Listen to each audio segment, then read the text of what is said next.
करण जी, दादी। अरे मटरू, अरे बाप रे। हे भगवान, का हो गए उर्वशी तो के? दादी। हाँ, अनरा गइल हौ का? और तोहर चेहरा का रंग काहे बदलल है? अरे चोरी करत पकड़नी है ना हमें के। देखी अम्मा, हमरा कमरा में हमरा गहना के चोरी करत रहल सिया। हम पकड़नी है रंगे हाथे के। चोटिन कहीं के। का कहतनी मम्मी जी रवा हम चोरी? दादी हम कुछो नहीं की कहले, हम सच का कहतनी। मतलब का ना कहले है जी? अरे हाँ अम्मा देखी, हमरा गहना से लदल बिया की नाही, ऊपर से झूठ बोलती आई। झूठी झूठ। हम झूठ नहीं की बोला दादी। अरे मम्मी जी झूठ बोलता नहीं। ये गहना नु खुद अपना हाथ से हमरा के पहने नहीं। अरे कब पहना देनी हैं? हम अम्मा की तरह सटिया गिल बनी का जन आपन गहना तहके दे देम हम। का बोल चाहत हो उर्मिला? हाँ दादी हम कुछ नहीं की कहले। अरे बस बहुत हो गई। एगो तो चोरी, ऊपर से सीना चोरी है। ऐसा लड़की ना हमरा घर में तो नहीं रह सकेले। ताके बिटिया मन ले रानी हम। अरे बिटिया नहीं, तू आस्तीन के सांप निकल लेते। चल निकल हमरा घर से, चल निकल। उर्मिला रुक, का करत हूँ? ये कैसन आवाज बा? लगाता कोनो दिक्कत हो गई बा अंदर। चलो अंदर चल के देखल जा। बाकी हम गेहूं के छोड़ के कैसे जा सके नहीं कार्तिक ओके, एक काम कर, तू यहाँ गेहूं का ध्यान दा, हम अंदर देख के आओ तनी। ओके जी। अरे दिमाग खराब हो गया तो हाथ। उर्मिला रुक। दादी मम्मी जी उर्मिला, बाहर ना जा। मत गई।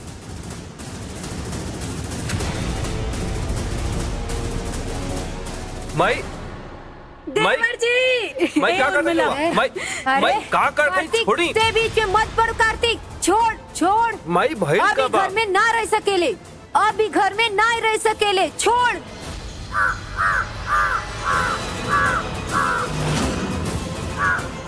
अगर कौवा कुली गेहूं के जूठा कर देलस त गेहूं खराब हो जाये। अब हम का करी? शु शु।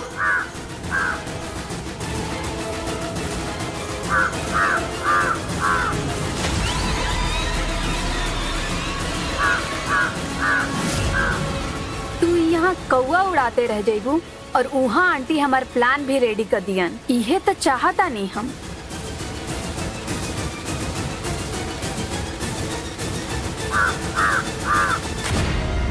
कैसन बात करत हो उर्मिला? एक घर का बहू हो, ऐसे कैसे निकाल देबू? बहू वहू कुछ नहीं, यही चट्टी ही आई और झूठी ही आई। करण बस हम अरे का कहले बानी? हमरा के मत समझाई देवर जी। अरे हम का सटिया गल बानी का कि अपने सास के गहना पहन के पूरा हवेली में घूमे।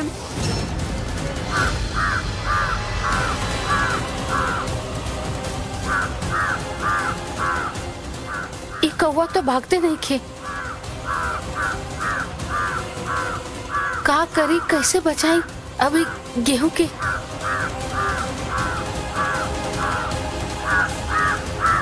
का करी अब हम? कैसे भगाई इन्हीं सबके? शू का करी हम भैया? शू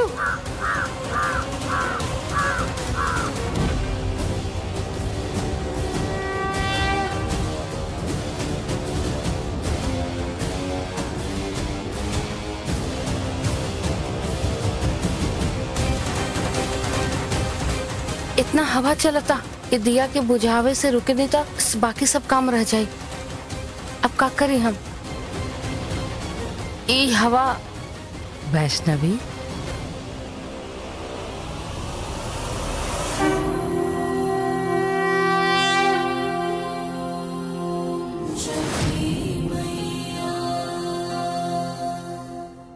माई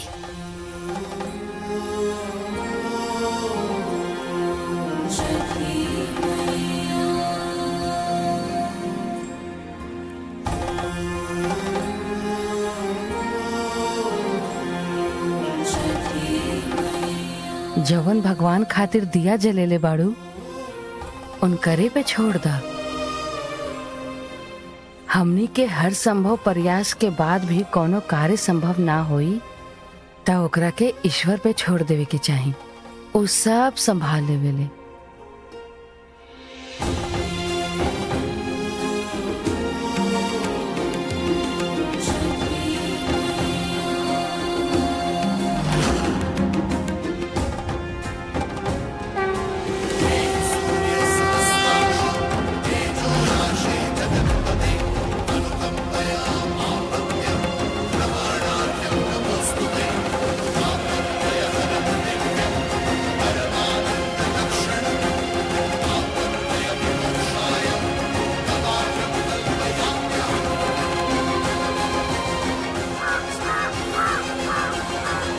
मैया, बरगद के पेड़ के त एगो अंश भी और प्रतीक बा।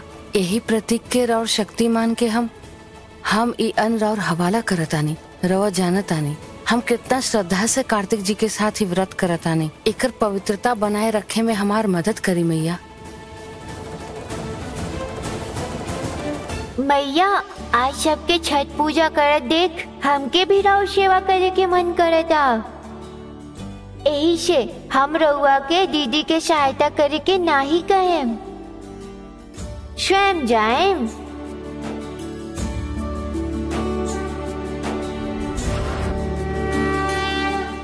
माई का करत ही रउआ, छोड़ी ना। कार्तिक सु समझत नहीं खा।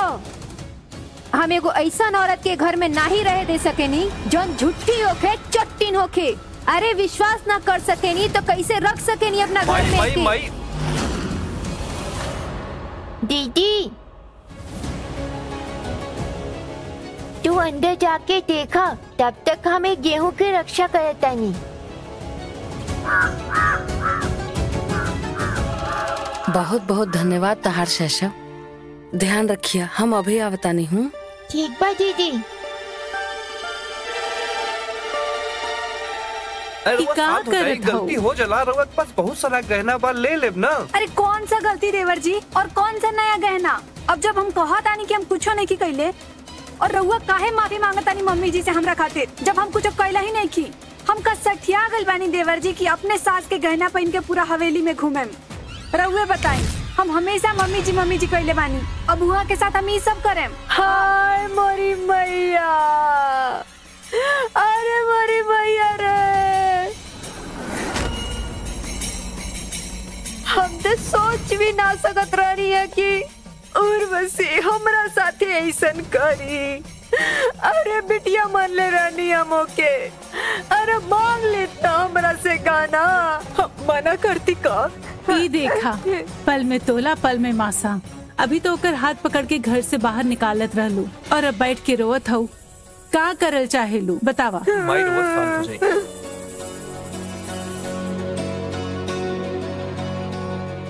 वैष्णवी, वैष्णवी तू यहाँ कहाँ आ गेलू?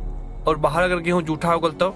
उ चीखे चिल्लाए के आवाज आवत रहे ना कार्तिक जी, यही खातिर हम परेशान हो गए नहीं, आ गई नहीं। रवा चिंता मत करी, शैशव बा गेहूं देखे खातिर। शैशव बच्चा बा, और अगर कोनो प्रॉब्लम हो गल तो वो हैंडल कैसे करी?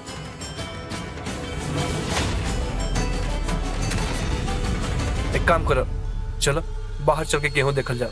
कार्तिक जी, कुछ नहीं, चलो बाहर।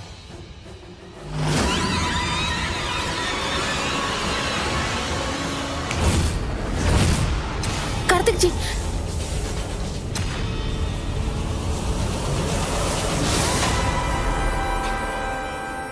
रवा रवा ठीक बनी ना?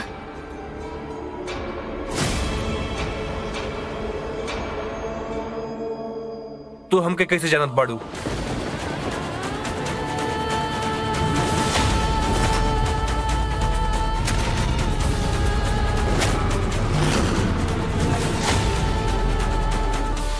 का हमने के पहले मिल चुकल बानी?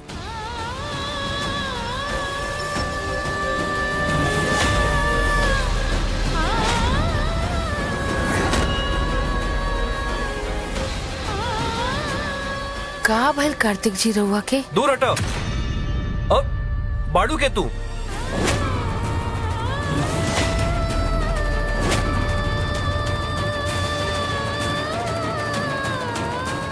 का भइल है बबुआ?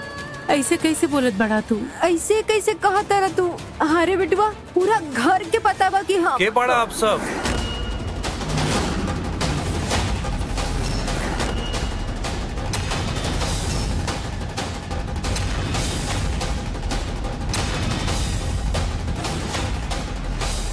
ई का कहत बड़ा बिटवा?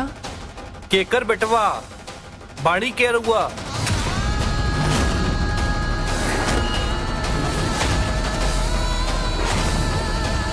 कार्तिक जी, ई का कहता नहीं रहुआ? रउआ सबके कैसे भूल सके नहीं? ई राउर दादी, राउर माई कैसे भूल सके नहीं रउआ?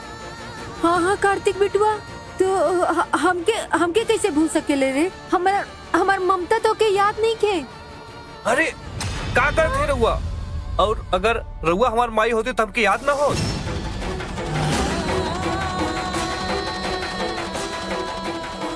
ऐसे कैसे कहा तारा तू? अरे बिटुआ पूरा घर के पता बा कि हम तो पे जान छिड़के नहीं, हम तू जान हुआ हमार, तू जान हुआ हमार बिटुआ। कैसे मान लें कि रहुआ हमार माई बनी? हैं? अरे माई एगो ममता का मूरत होनी, लेकिन बस रहुआ के जुबान पे ही प्यार नजर आवता, बाकी आखन में चालाकी, स्वार्थ और दुनिया भर का बुराई भरल दिखाई देत बा। एक का हो गइल बा। कल तक तो हमरा से पियारा केहू ना रहला, आज ही हमरा अंदर के बात बोला था। कहीं याददाश्त जाए के साथे साथे मन पड़े के शक्ति तो ना आ गई।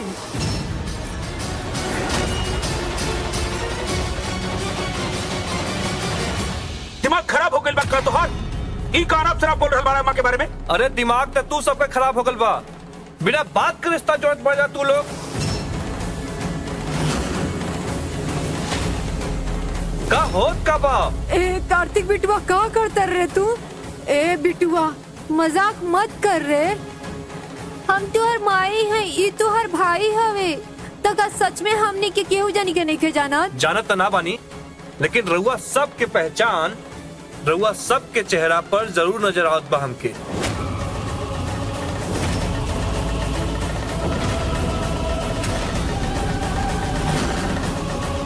बस बहुत हो गई तोहर बदतमीजी करते। बदतमीजी तो तू करत आड़े, बाड़े के तू। का करे बड़ा? अरे छोड़ा छोड़ा, अरे छोड़ रे, छोड़ा छोड़ा छोड़ दे छोड़ा, रे। हे छोड़ा। कार्तिक, अरे मत कर। हमके मालूम रहे ये बकलोल कबो जिंदगी में ना ठीक हो पाई। देखा तारू अम्मा कैसे बात करत अपना भाई से। भाई तक कोनो एंगल से ना दिखाई देत बाड़े तू। काहे से कि वो भाई ना हो सकेला जे पहला मौका मिलते ही अपने भाई के पीठ में छुरा भोंक दे, जे अपने मतलब खातिर अपने रिश्तन का खून करे खातिर 1 मिनट ना सोची। कार्तिक बस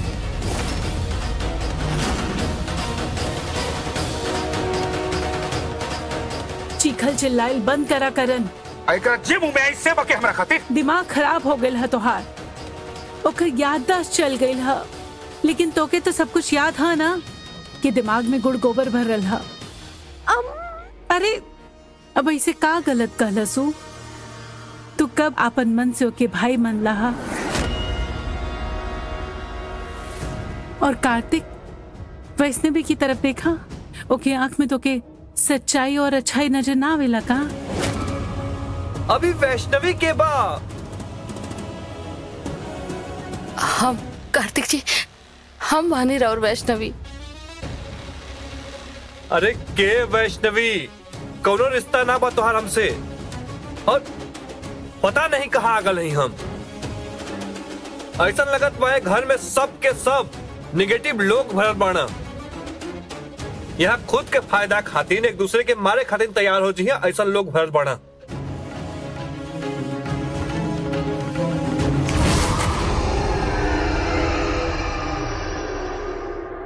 बस एक रउआ ही ठीक लगत बानी हमके, नहीं तो बाकी सब के नजर में धोखा के अलावा कुछ ना नजर आवत बा हमके। हमरा लागल कि खाली होकर याददाश्त खत्म हो जाई, लेकिन एकर सिक्स सेंस स्ट्रांग हो गल, जौनी भला बुरा सब महसूस करता। हमरा एकरा नजर से दूर रहे पड़ी। अगर ही हमार असली इरादा के महसूस कर लेलक तो हम तक गई नहीं। हम यहाँ एक पल भी ना रह सकीला। इस सब ऐसे दिखाई पड़ा जैसे जैसे कि का बोली हम।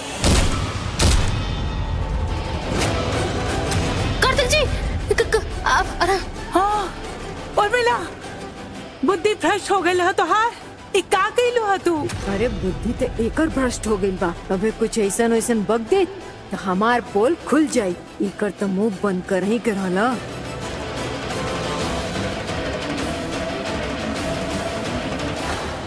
अम्मा का गलत कहनी हम तो द्रवा सुननी नहीं का कहत रही हैं? ऐसा स्थिति में घर से बाहर निकल गई रही तो केहू पर विश्वास है ये नहीं कि एकरा के घर वाला पे। बात के बतंगड़ बन गई रही तो माँ घर से निकल गई रही तो समझी बात के। यही खातिर हम कर देनी ना बेहोश, यही बहाने घर के भीतर कम से कम सुरक्षित रही बिटुआ। दिमाग खराब है तोहार। ई कांड कैलू है ऐसे सुरक्षित हो जाई। पहले ही ओकर याददाश्त चल गई रहे, अब एक कांड के बाद कुछ उल्टा सीधा हो जाए तो का होई? अम्मा बस कौनो बहस नहीं। अरे एक अंदर लेके एक करन चला के कमरा में लेके चला। तू काहे खड़ा हो? फोन लगावा, डॉक्टर के बुलावा। उपेंद्र भी नहीं है घर में।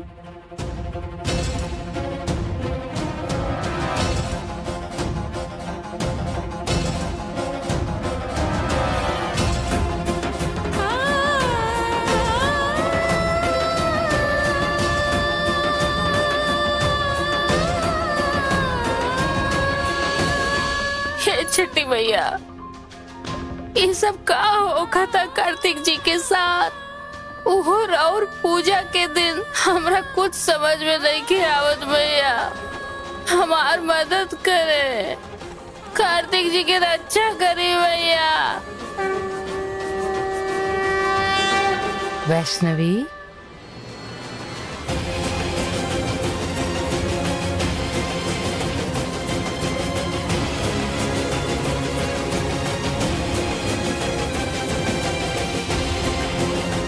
कोई तो आवाज लगेला खमरा के, बाकी के?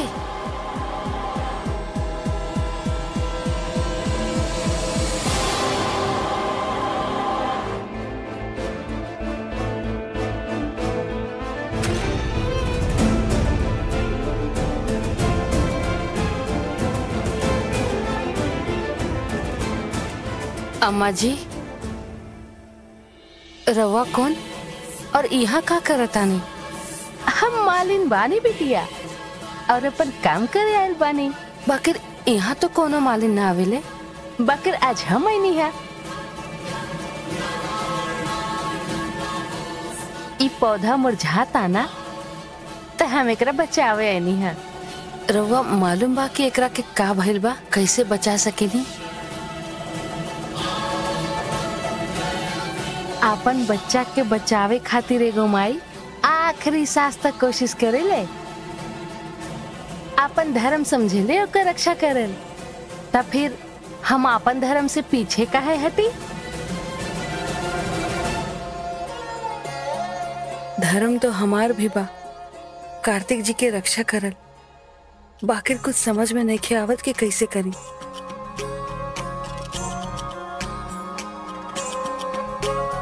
का कहीं नहीं रहुआ, रहुआ तो एकरा के उखाड़ देनी। रहुआ कैसे पता कि एकर समस्या एकर जड़ में बा? सारा लक्षण तो एकरे तरफ इशारा करत रहे। ई पौधा के पत्ता ही देखा, बाहर कोनो परेशानी ना, बाकिर फिर भी पत्ता में छेद भइल बा। मतलब दिक्कत कोनो अंदर बा, जड़ में। ई कीड़ा देखा, एकरा के जड़ से खाता।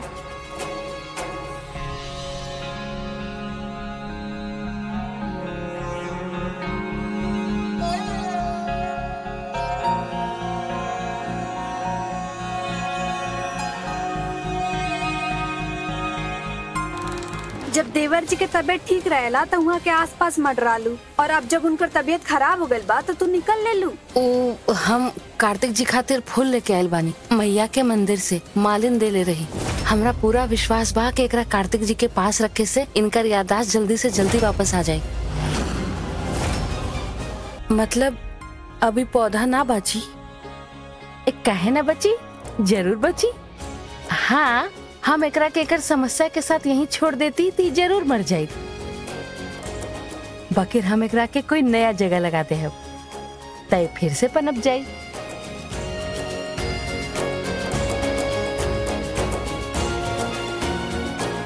हाँ हाँ, यहाँ मिट्टी साफ बा, एकरा अच्छा से धूप भी मिली और कुछ ही दिन में ये फिर से पनप जाये। रवा तो एकर मुश्किल सुलझा देनी है अम्मा जी, पता ना हमार कब सुलझी।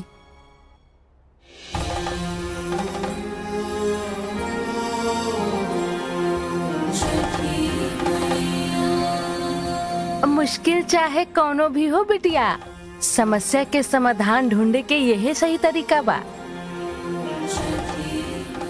समस्या के जड़ तक गइल, लक्षण तो बता ही देवेला कि परेशानी कहाँ से शुरू भइल रहे।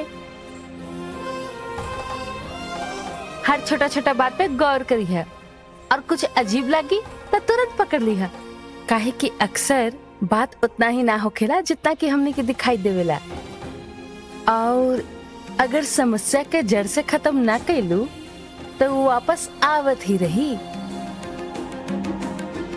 चाहे वो समस्या पेड़ के होके आ इंसान के। रउआ कैसे पता कि हम कि कौनो इंसान के बारे में ही बात करत रहनी है? एकरा में कौन गणित बा? इंसान अक्सर आपन और आपन परिवार खातिर चिंता में रहेला। तू एगो काम करा,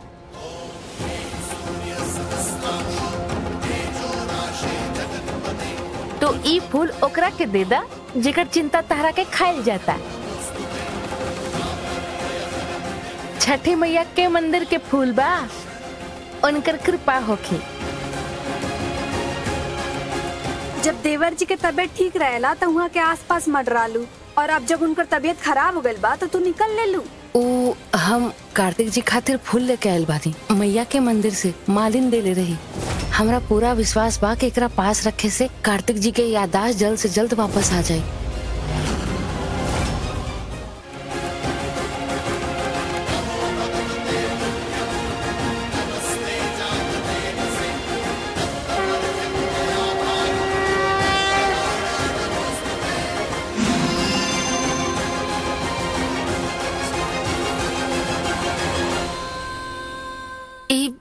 धुंधला कैसे पड़ गई?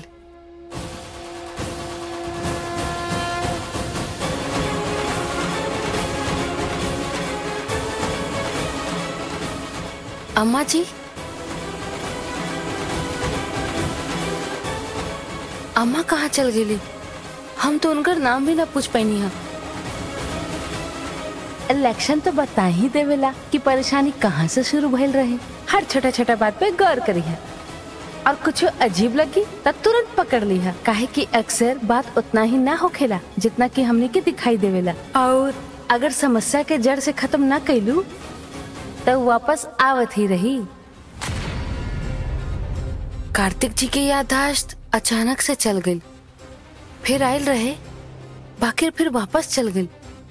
ये तो बहुत अजीब है।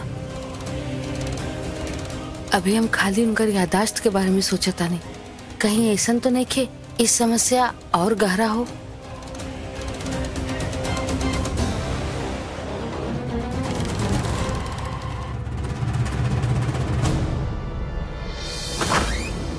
वाह वाह वाह, जब देवर जी के तबीयत ठीक रहेला तो वहाँ के आसपास मंडरालू, और अब जब उनकर तबीयत खराब हो गइल बा तो तू निकल ले लू। अब जाके फुर्सत मिलल बा का? ओ हम कार्तिक जी खातिर फूल लेके आयल बानी, मैया के मंदिर से मालिन दे ले रही। हमरा पूरा विश्वास बा कि एकरा पास रखे से कार्तिक जी के याददाश्त जल्द से जल्द वापस आ जाए।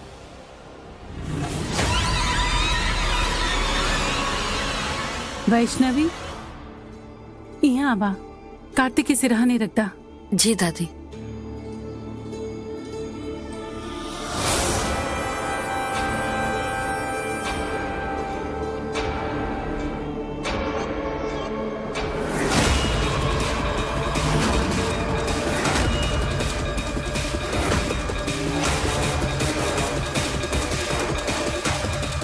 एक बार छठी मैया के प्रसाद खा के क्रैच ठीक हो चुकल बा, अब कोनो चांस नहीं ले सकत। एकरा मैया के वजह से क्रैच के पूरी तरह अपना वश में कईल मुश्किल होता।